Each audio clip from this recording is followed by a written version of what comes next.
Hey, what's up everybody? Bdf 44 coming at you with another video. It has cooled off significantly. I'm very happy about that too, because it's been hot these last couple of days, man. Different type of heat, and so we're starting to get that cool down phase where days going forward should get us all the way down to like 83 or something like that. But it's probably gonna get as hot as probably like 92 today. As it's been, what, 98, 96 pretty much for the last like 6 days, 5 days straight. Nothing but cooking. So today I'm gonna get out and do some grocery shopping, some hill walking, that kind of thing, and enjoy myself to the best of my ability. I woke up feeling good this morning. Had a good night's sleep. Definitely enjoyed the cool down last night with the window open and the fan blowing. And yeah, it was a really good night's sleep. And so yeah, man, just considering everything that I'm seeing online, man. The last thing I saw was more leaked Young Thug tapes. That's what's hot on the internet right now, and he's making statements about Glorilla's appearance. You know, a crazy thing about it is Glorilla's on the prayer list. As I talk about many celebrities, many people I know, family members, friends, all different types of people. Glorilla's on the prayer list, and when Thug's trial ended, I put him on the prayer list too and forgot about that. Completely forgot about that. Because I don't be saying these people's names like I did in the beginning stages. There's too many names to say. I'll be sitting there for an hour and a half trying to say all them names. But those two people are actually on the prayer list. It's kind of crazy how that works, but yeah, this man came out talking all kinds of stuff about her appearance. He was talking to his own girlfriend on a jail call, I believe. I think all of these are jail call leaks. And I just say to myself, like, it's the same thing that I said in my video when I addressed him. I said, he should probably just spin this into him trying to be like the mailman Wendy Williams, because that's his true personality. If we just looking at this from outside perspective, this man is funny. Like, he making fun of people saying stuff that you never want to say, but a lot of people are thinking about certain things. And if he willing to embrace that, he can really rebrand himself and be very successful with his just brash opinions about various people and things. Now, he gonna make a lot of enemies, but he gonna garner a lot of attention, and it's gonna be able to be spun into a lot of different ways. I see money opportunities here for Young Thug, and that's what I was talking about in my video yesterday. Like, dog, people have made entire careers off of being this messy and petty. People have made millions of dollars off of what comes naturally to you, and you funny as hell when you do it. We ain't supposed to have heard any of this, but it's funny. It's horrible, and you look like a horrible human being, but the entertainment aspect of it, this is like an entire different pocket of entertainment that we never would have been exposed to in regards to this human being. I think he should embrace it. And you know, it's unfortunate that it comes at the expense of others, but that's what gossip is about. It's at the expense of others. And I don't subscribe to it. I don't particularly think that would be my brand of entertainment. But if you this damn chatty, and you got this many opinions, and you can talk like this regularly, if this just come naturally to you to where you sitting in jail, you talking like this on your jail phone, then you could definitely do this on TV. You could definitely do this online. You could definitely do this regularly. And so that's really my point of view with him. I just think he should rebrand and see where it takes him, because at the end of the day, he done pissed off half the industry. But what he's also done is garnered the attention of damn near the entire internet. For better or for worse, they all paying attention to him. So I don't think this is what he want to be known for, but it's not like he ain't this for real. You know what I mean? That's the thing. It's like, you may not want to be known for something necessarily, but if that's who you really are, if that's who you actually are, then you might as well, and it get exposed, you might as well spin it and exploit it and make it work for you.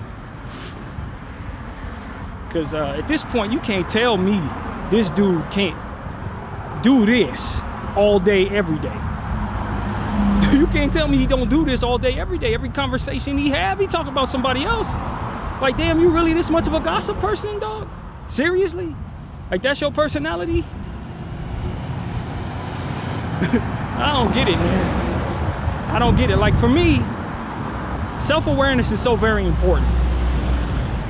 Based on my understanding of who I am, this is not my personality.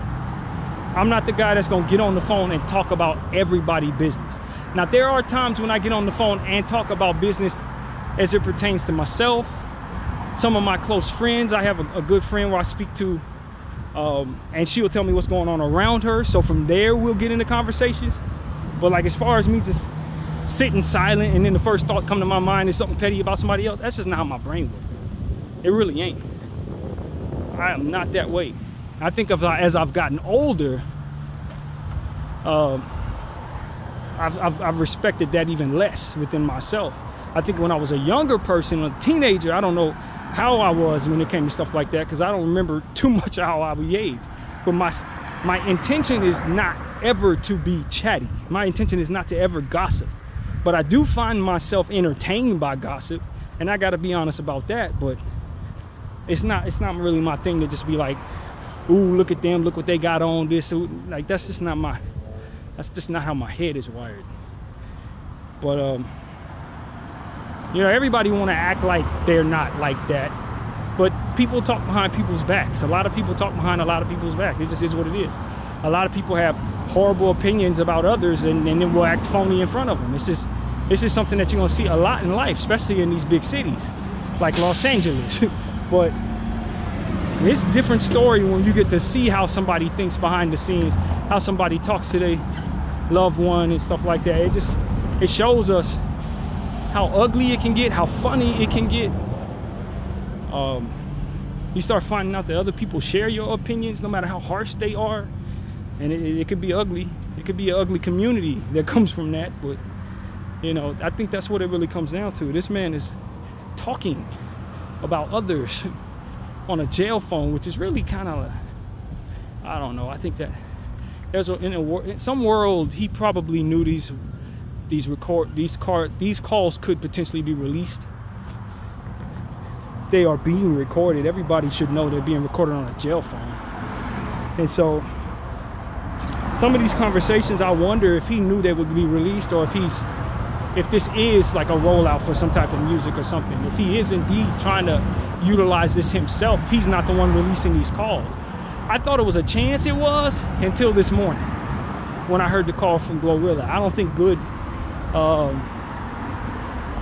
press could come from him talking crazy about a woman like this, especially her appearance in the Me Too era we in the, you know, women in power movement era we in. You're talking about one of the main characters in that for the hip-hop community, Glorilla. The last thing you want to do is be the guy speaking bad and down about her at the peak of her career.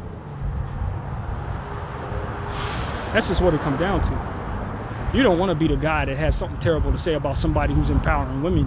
There's women that are going to jump all over you for that, and that's what's happening to him. I don't believe he should have worked this particular call into the force leak equation. I wouldn't have. Like, we're going to keep that one out of it. So that's just my point of view. Who knows what else he said about whom, but it seemed like he had something different to say about somebody different every single day. Like, that's all he did. And I don't know, man. I just think it's a personality trait, or even, dare I say, a personality flaw, really. To where you just sit up as a grown man talking about people all day long, or whatever the case may be. That's not necessarily a male trait, if I'm being real with y'all. Males have it, though, as we can clearly see, but it ain't something that typically you're gonna find in guys. Not really. So I don't know, man. Young Thug,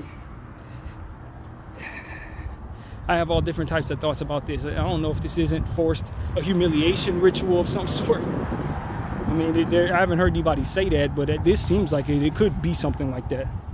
Because you figure this is the same person who got on an album cover and put on a dress, got on stage, put on dresses for a good portion of time. So am I to think that he's above humiliating himself when I've seen him do that? Ain't nobody else doing that as a rapper, not a serious one. So I just think this might be an extension of that, maybe. That's one conspiracy that I might have in my mind in regards to this. I don't know.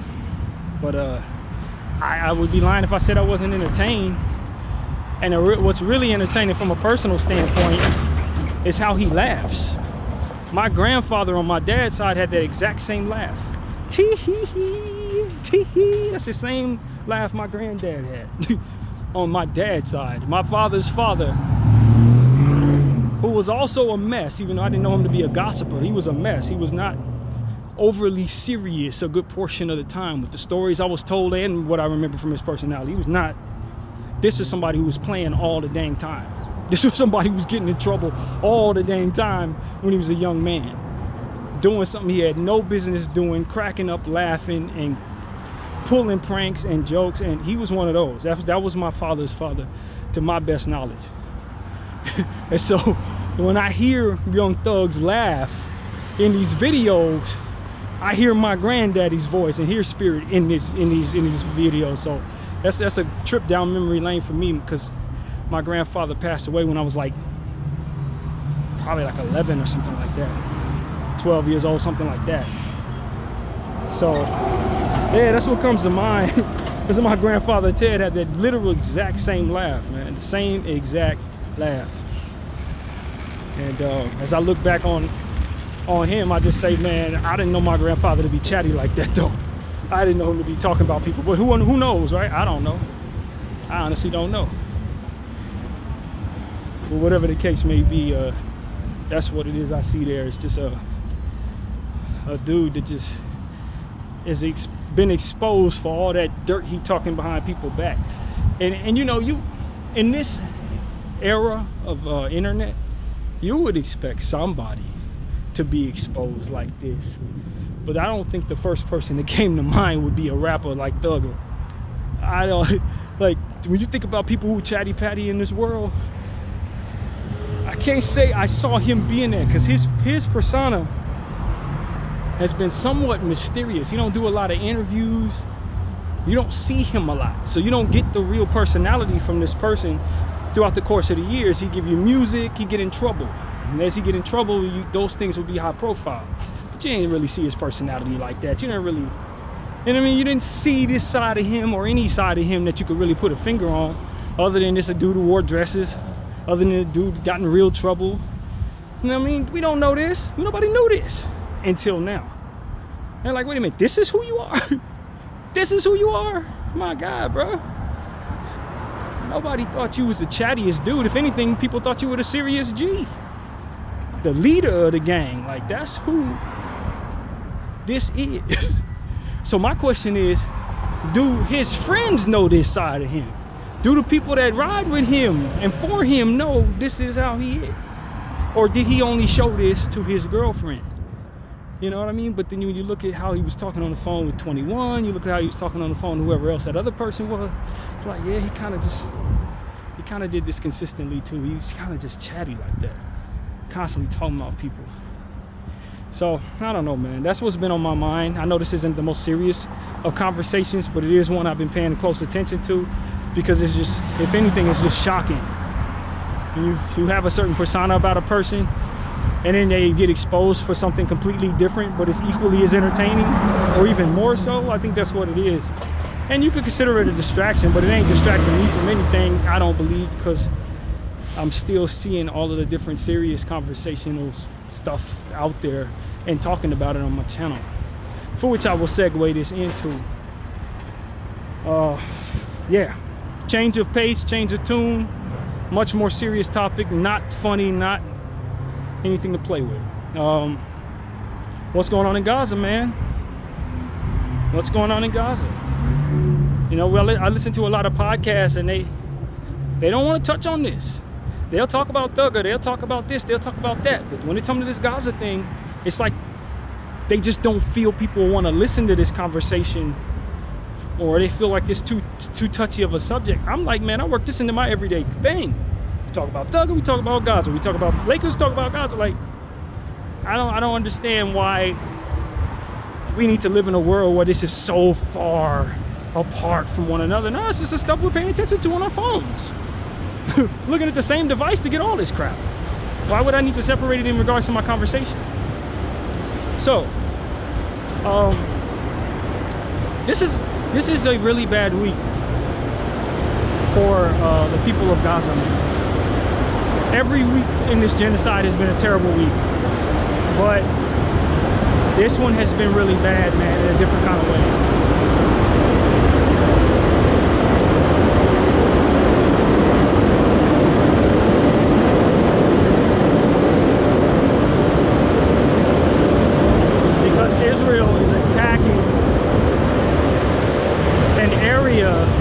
That is heavily populated right now. There's about 1 million people in northern Gaza, from what I understand, and they're blowing it up, and they're dropping firebombs, and they are really effective in bringing carnage to that area. So it's a lot of people, and it's a lot of children who are being unalived in this situation as usual. But in this week, these last couple of days, has been a different level than what we've seen.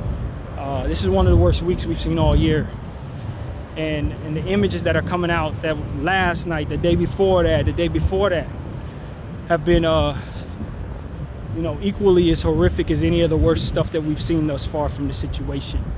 You know, I didn't describe what I saw yesterday.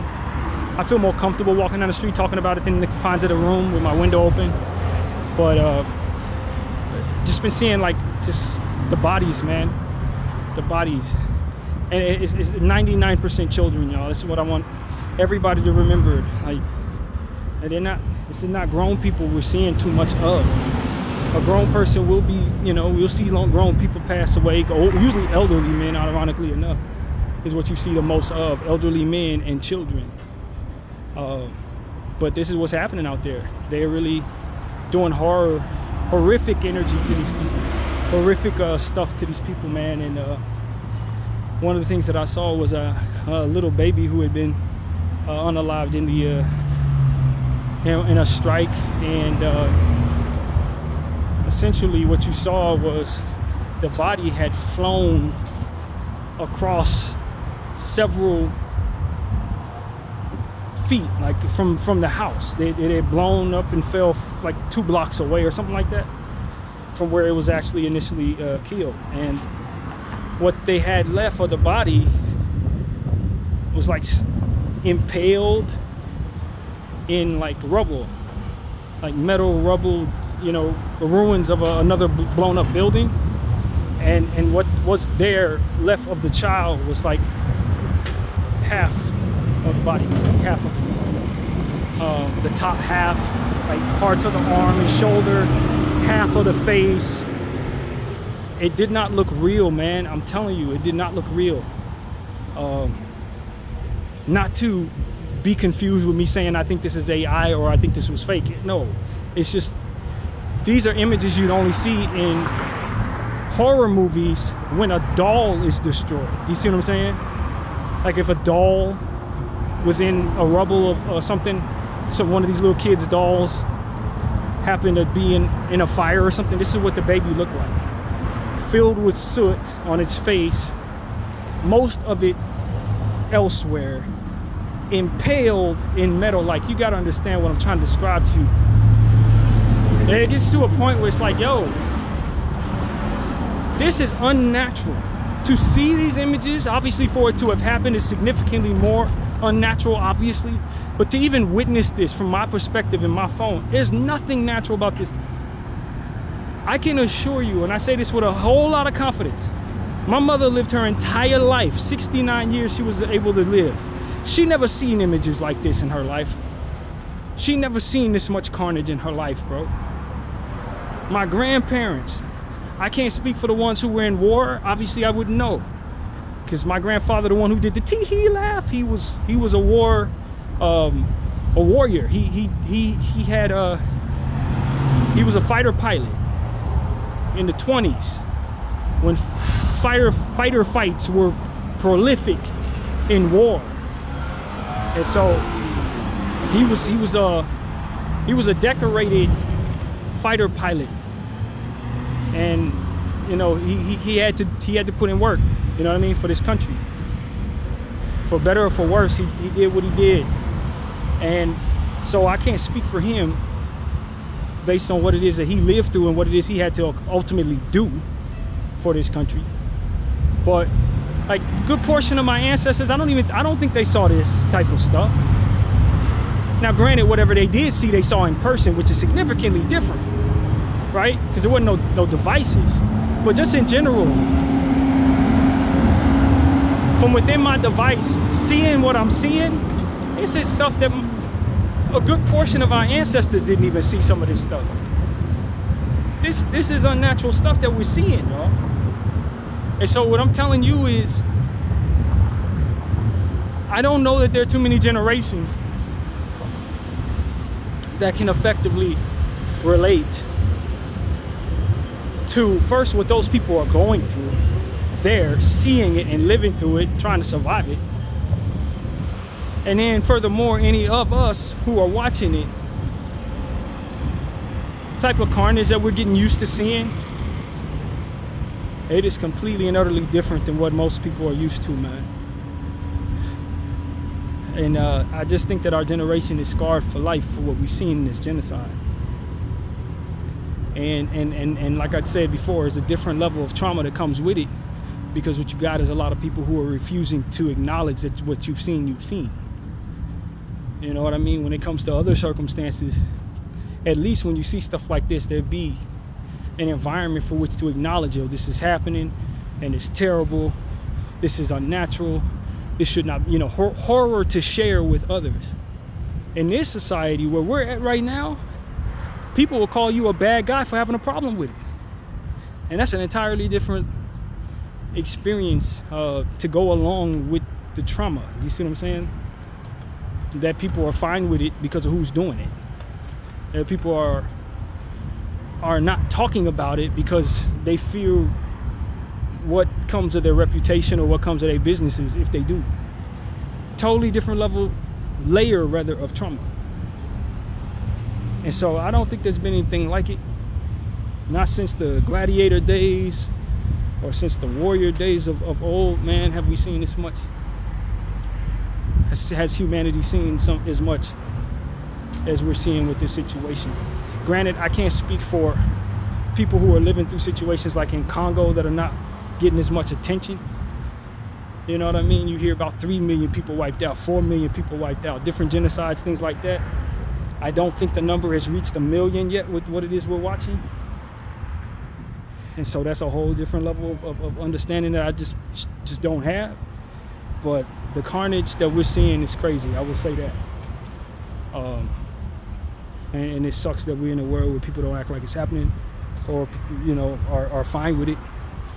Just simply fine with it because of their own beliefs and religious, racist, whatever it is they've raised with, you know what I'm saying? So I just want to tell people, like, we need to be helpful one another. I think those of us who are watching this, we need to be helpful one another. We need to mind one another's mental health, because the world around us ain't gonna help us with that. The structure of this country and the surrounding Western worlds are not gonna help us with that. Now, if we were watching Caucasian people being exterminated, there would be all the help in the world for that. You would see so much attention being gave to all of us, and if we outcry, we would have outcries all over the world. You see so much protesting, and media would cover it in such a dynamic way, and it would match what it is we're seeing. You see what I'm saying? The level of carnage we're seeing would match the level of attention it would get. It's not what's going on out here in this world right now, man. Not for that circumstance. Not for Congo, not for Sudan. You're not seeing it because it's a lot of people who control these media sites and these media outlets that ultimately support this and are funding this and want to see more of it happen, which is in and of itself is hard to wrap our minds around. And so as a result, you turn on your news and they're talking about local stuff, they're talking about Epstein files, they're talking about all this and that, but they're not talking about what's happening in Palestine. And if you mention it, suddenly you're a bad guy, and then they got to give you the whole, well, Hamas is behind this and all these other different things that if you're paying close enough attention to it, you're not afforded the ability to believe. just not afforded the ability to believe. All the lies has already been proven to you as lies. And that's what it is right there. You know, if I wanted to give America and Israel the benefit of the doubt, I can't. I can't, because all their lies have already been exposed. You know what I mean? That's really what it comes down to. And so if you're paying attention to this, or if you're going to start paying attention to this, you're going to have that same problem. And then you're going to be offended by those who are continuing to run that narrative down your throat, because you already know the truth. It's already been proven to you 100 different times, 100 different ways. And not only that, but other areas and outlets that are talking about this, they ain't even going along with the narrative themselves despite supporting it. They're not interested in supporting this Western narrative. That's a narrative that the Western people care to have so that they can cope with their point of viewing this situation as they support it, as they pay for it, but still try to hold on to the hypocrisy of being good people, the hypocrisy of being people who care about children, the hypocrisy of being people who don't align with racist ideologies and beliefs. That hypocrisy meets a head when you start considering what's going on there without applying the Hamas narrative. And so that's really what it comes down to. I think at the end of the day, if they care so much about these hostages, then they would at the very least make sure those hostages are able to get fed. But because they're so interested in starving out the Palestinian people, any hostages that otherwise were taken by the Palestinian people also starve too. And so that's what's happening. Most of them hostages are starving to death. But that's just more the Hannibal directive, as we talk about this all the time. The intention is to kill their own people if it's necessary to fit the narrative, if it'll give them the ability to do whatever it is they choose to do. They'll kill off 1 million of their own people if they think it'll give you a heart for their evil intentions. Hence what October 7th was, hence what I believe, though I don't know this to be true, I have evidence to believe that this is what the Holocaust was. And so it was just an extra sacrifice so that you will then look at them and say it's okay for them to go ahead and do whatever they want to do, because look what happened to them. Such terrible victims. Look what happened to them. It's okay. Like, if they want to do it to somebody else, it's their trauma that drives them to that. What would you do if you were in that situation? That's why they did it. That's why this was as it was. As a bit of sympathy that you would give them for being victims of the most horrific crime. Even though terrible it was not the most horrific crime. There were other genocides, as we mentioned, killing 3 million people, 1 million, 2 million people in history, but we don't give much credence to that because the purpose of having been fed the idea that the Holocaust is the worst thing in the world was so that you would give your sympathy. It's so that they would be above reproach. When you consider all the horrific things that they're doing, you would just say, as I already said, well, the worst thing in the world happened to them. What would you do if you were them? Man, these are people who went through trauma. Give them a pass for whatever it is they do wrong, because they made a mistake after the worst thing in the world happened to them. It wasn't the worst thing in the world. They were doing worse things to people. They invested in the slave trade. They invested in the deterioration of other people to exploit the resources and gain that wealth off of the backs of those people. That's what they did. The Holocaust wasn't the worst thing in the world. They were doing worse things to people. And so this is what it comes down to. It's a lot of confusion because there was a lot of different things coming together to make a lot of things happen in a lot of these scenarios. They were taking advantage of circumstances. Maybe they weren't behind necessarily the beginning of whatever took place there to their own people, but they certainly fed their people into it to make it more and more. Or if it was like 400,000 people that died, they said it was 13 million or whatever they said, you feel me? 3 million, whatever the number was. Taking advantage of the opportunity to garner the sympathy and support for what they know they otherwise wouldn't receive it for, and knock off the towers in 9/11. Why? So that they could go to the Middle East, wage war, and have support for doing so, because otherwise they would just go in there bullying people. It's just like what we saw with the boat in the Venezuela's waters a couple days ago. And they bombed a boat with 11 people on it, said it was a drug boat. So they had our military destroy the boat. Well, last I checked, don't you need to have a due process? Don't they deserve a day in court? How are we out here playing Judge Dredd with people's lives just because they drug dealers, maybe? And if I'm to apply the logic that I've received from all of what I've seen our country do in the form of lying, and why the hell would I even believe that's a boat full of people who had drugs? For all I know, that was just a family of people. And so that's really what it comes down to. If I'm in a space where I'm going to apply the logic of what it is that I've been given, then I don't trust the government. I'm not going to trust them just because they told me, oh, hey, this is a drug ship, and we've conditioned you to think that we need to kill these people. No, you don't need to kill those people. Why are you killing those people?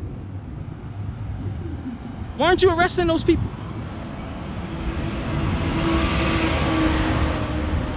Selling drugs is now worthy of a death sentence? Since when? Last I checked, you get years for that. You don't get a death sentence for that. I don't get the chair for selling coke. I don't get the chair for selling crack. But if I happen to be from South America, suddenly I get blown to bits because I'm allegedly selling drugs? And where's your proof there was drugs on that boat? Do you not think I'm going to ask that question? Hey, do you have proof that there's drugs on that boat? Can you show me where they loaded the drugs on that boat? How the hell do you know they had drugs on that boat? And furthermore, why do you think I'm fine with you killing them because they had drugs on that boat? Like, these are the questions that American people have to ask, because at the end of the day, this is what they're doing in our name. And then when you find out what Venezuela has, you find out that they have one of the biggest batches of oil you're going to find in the entire world. It's a money grab. And they trying to use our sympathy and our conditioning for the war on drugs so that they could go into that place, destroy whatever their functions are, and snatch up those trillions of dollars of oil and put it back in their war chest to continue to control all of us in whatever way they choose to, and destroy all of us in whatever next genocide they want to get into. And we're supposed to just sit back here and be so enamored with pop culture. We're supposed to sit back here and be so enamored with the idea of racism and how it's pointed at our people, or whatever that is about, that we're not looking at them saying, yo, why the hell did you kill those people in that boat? Knowing that I already had the answer. Because y'all want to take the oil away from the country, and you want my support to do it. Just like 9/11, just like the Holocaust, just like October 7th.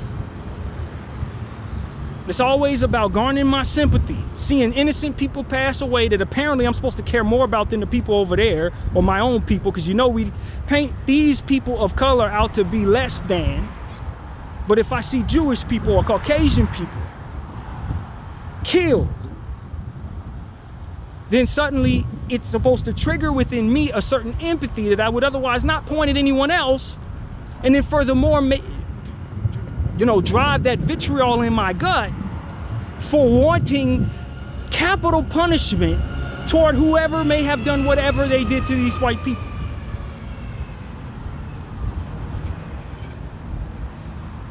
But if I see my own people, as a black person, I see my own people in Congo being slaughtered,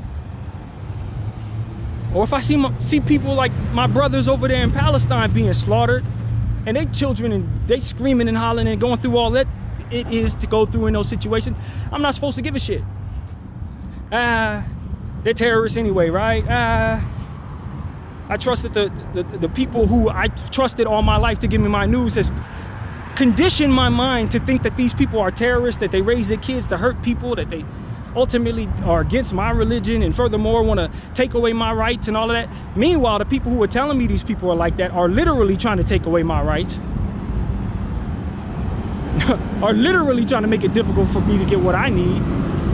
But I'm supposed to ignore that bit of evidence and quickly go into the mind control conditioning of trusting people who've been harming me this whole time about who my enemies are, and furthermore, that I should support them doing to my enemies horrible things that I would otherwise not want them to apply to anyone else.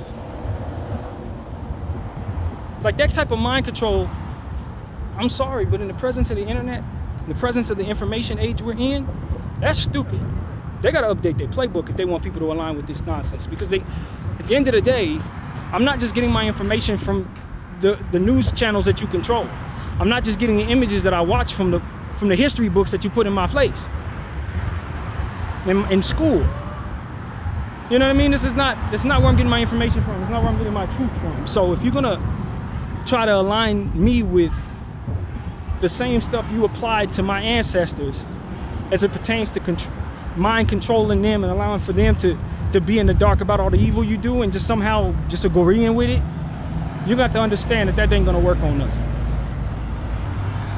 You don't get to tell me who my enemies are and who my friends are, and furthermore that you're my friend while you're doing stuff that only an enemy would do to me. And it's silly for me to even align with that in its presence of so much truth everywhere. And so that's really what I gotta say, man. I want people to understand what it is that happened there fully. I want to document that. A boat supposedly leaving, I guess, I don't know, going from Venezuela somewhere else, or from somewhere else going to Venezuela, apparently have nothing but drugs and 11 people on it, and suddenly they just bomb the thing out of nowhere. And they do a strike on the boat for no reason other than that these people had drugs on the boat, apparently with intentions to sell. Last I checked, that is not a reason to kill anyone. They weren't shooting off of that damn boat. They weren't coming from somewhere where they did a murder. They weren't headed nowhere where they were about to kill nobody. None of that. It's just they had drugs, so therefore we putting capital punishment on their head.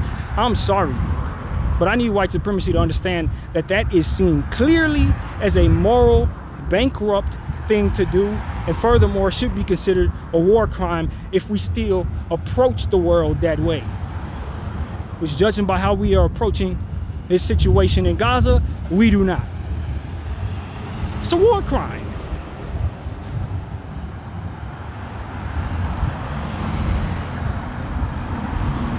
I'm sick of the bad guys having a narrative, having control of the narrative, rather. I'm sick of that. I'm sick of the bad guys telling me that the good guys are them and that the bad guys are anyone who opposes them as they do evil stuff to people. I'm sick of all of that. I'm sick of these publications and these different famous people who have no word for any of this, but are quick to use their platforms to push more poison, push more low frequency nonsense, distracting nonsense. I'm sick of all of this. As a person who's paying attention to these things, that I'm seeing there's no place for y'all anymore. Y'all do not get to drive us into the future anymore. And whatever it is that you've bought into that ultimately makes you a problem for our minds. No more. These crooked politicians, sex fiend politicians, people who likely did stuff they had no business doing and are in the pocket of greater, eviler men, so to speak, due to those men knowing what these politicians ultimately did last summer, so to speak. I'm sick of that. I think all of these people deserve the chair. Since we're giving death penalty out for non-violent criminals like drug dealers in the middle of an ocean, why aren't we applying that same punishment to anyone and everyone who's driving forward all these different atrocities that we've been discussing on this channel? And all these individuals who are making this happen from whatever position they're in, should they not receive that same capital punishment?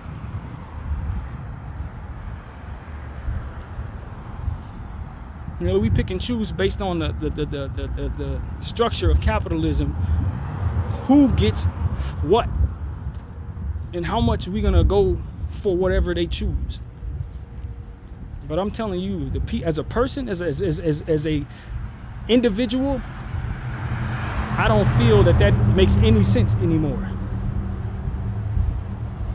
As a one single person making up of the people, that no longer makes any sense to me.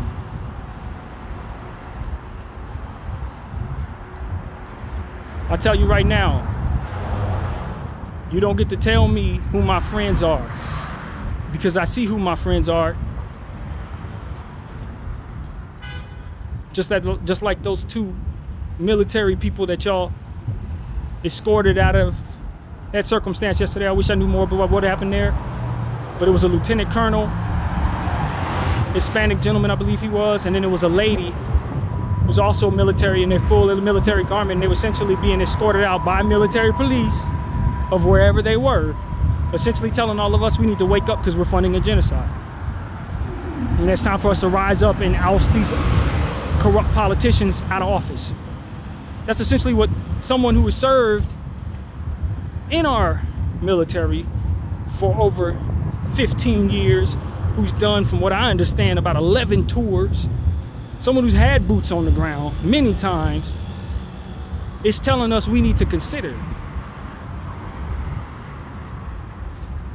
keeping his oath true and his duty sacred to protect the American people from enemies, foreign and domestic, including these crooked politicians and their handlers.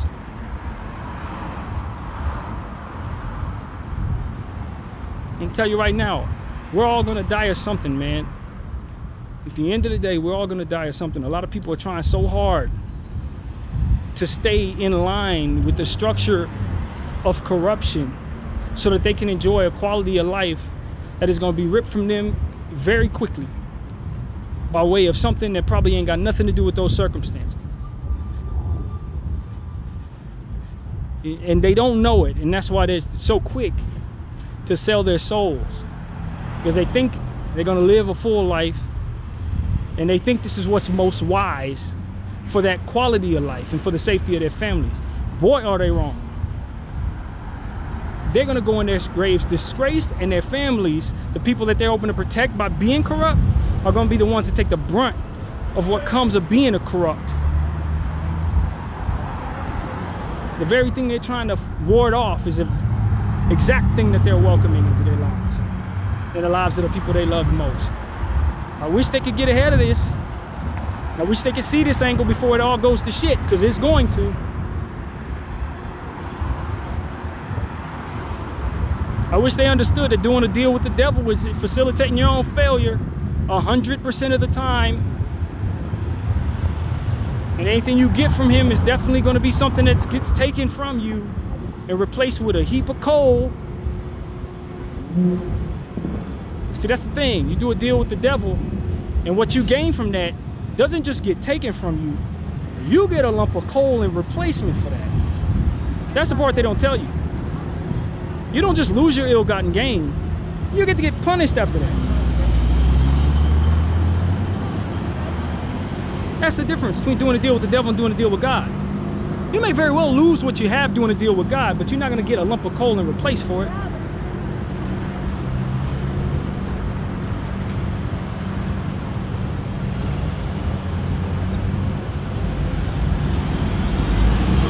I just want people to understand, man, I'm trying to be on the right side of history, whether I got 24 hours to live, 24 years to live, or I'm gonna be the oldest man to ever live. I don't give a damn how much time I have left. Just that I utilize the time that I have in a way that I can be pleased with.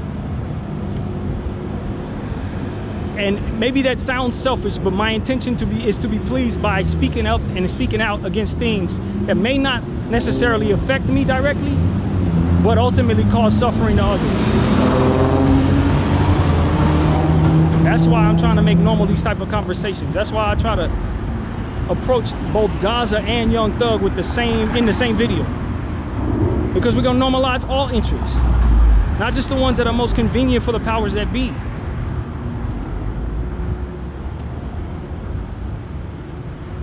I have the leverage to do that because I'm not after no money. I'm not after no fame.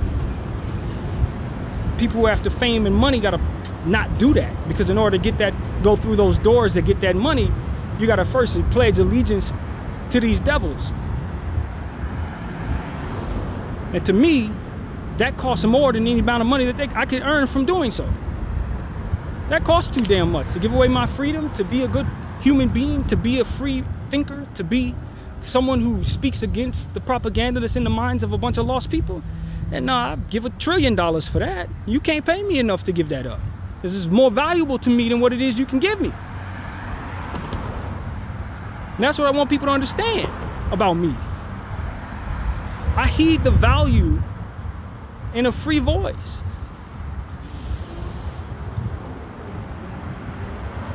You got to stay outside of capitalism and the measures of success in order to maintain the leverage to do that. You got to not care how many people hear what you got to say. And unfortunately, we weren't raised to even consider that being an option. If for the sake of the possibility of someone who can do something with my information and what it is I'm sharing is reached, that's worth all of the money in the world to me. If I can be free to spark the mind of those who can somehow gain the leverage necessary to both have these conversations and still find success. If I can find that super genius and give them the pointers and the confidence from which to speak their truth, then I've won the game. Y'all playing capitalistic game. I'm not interested in keeping people asleep. If I get to talk to 1 million people and the only intention is to pass them forward something that's going to keep them asleep, well, that's not going to do it for me. That don't tickle my fancy.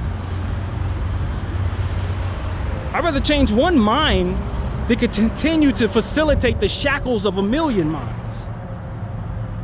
But that's just me. That's where my faith allows me to apply my belief in God to that. That's where my creativity allows for me to find the success in that. And the support that I gain will be deeply organic because I wouldn't have sold out to get it. I wouldn't even align or confine myself to the shackles of propaganda and pushing forward propaganda in order to receive it. I'd be proud of that. If I lay my head down today, if I get hit by a car walking across the street right now, I know that I spoke the truth with my voice.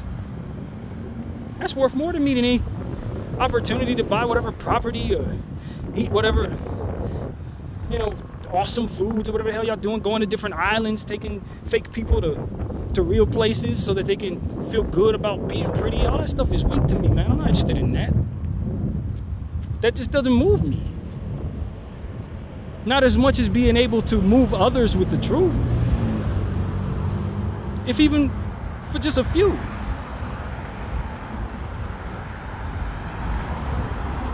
And I don't take none of y'all for granted either. Those who have subscribed to me, whether you're here for the Lakers or for something else or both, I don't take none of y'all for granted. I choose not to market because I know once I step into the market, I have to forego my 100% creativity, 100% truth, 100% leverage to say whatever I choose. And because the Lord has put something real in my heart to speak, I'm not just out here trying to spew negativity and be shock value type stuff. That ability to choose is important. That ability to speak freely is important because it's filled with substance. It's not filled with shock value. It's not filled with putting people down. It's not filled with the idea that I have nothing to say. So therefore, what's the point of not talking to 1 million people? If I need to just ask somebody else what the hell there is to talk about, the Lord gave me something to talk about that this is required to value. He put in my heart to talk about genocide in 2025 when dollar apparently is God around here. So for me specifically, it's much more important to be able to have the freedom to speak. Because if you muffle that, then the purpose of me speaking is taken too. And that's the point. And so this is what I'm saying to all of you, man. Align yourself with the Holy Spirit if you're a believer in God. Align yourself with Allah if you believe it from the Muslim angle of faith. But do not think for 1 second that I'm in the mindset that I'm supposed to tell you how to reach God. I just tell you He exists. I'm not sure what the right way to go is. I don't even think that's the right way to approach it. I honestly don't. I believe in Jesus Christ. I know He's true. I call on His name. He's done supernatural things in my life. Supernatural things in my life. That's what I want people to understand. I call on Him, and suddenly I become somewhat of a psychic. I say, Lord, come into my mind and help me with circumstances. Suddenly, He settles situations that otherwise, to the naked eye, it looks very stressful. And if in doing that a bunch of times in my life, I learned to trust the voice. You say things are going to be fine, the world could be burning down. It's still going to be fine. Why? Because He said it. That's my relationship with Christ. That's where it's built up to this point. So for those who say God doesn't exist because this or that, hey man, you ain't been looking at the world through my lens, because if you were, you wouldn't even think that way. That wouldn't be what comes to mind for you. What's proven don't need to be reproven. I come to you with a certain level of confidence, with that being what drives you. And I'm not afraid to be mistaken, because I'm just, at the end of the day, a human being. But one thing I'm not mistaken about is the need for accountability amongst all of us, both those with power and those who don't have any. There needs to be accountability for all of our actions, for what it is we co-sign, for what it is we don't, for what it is we go for what it is we won't, for what it is we want, etc. Gotta be accountability. So that's pretty much what I'm gonna leave this video at, man. Video 44. I thank y'all for watching. I'm out.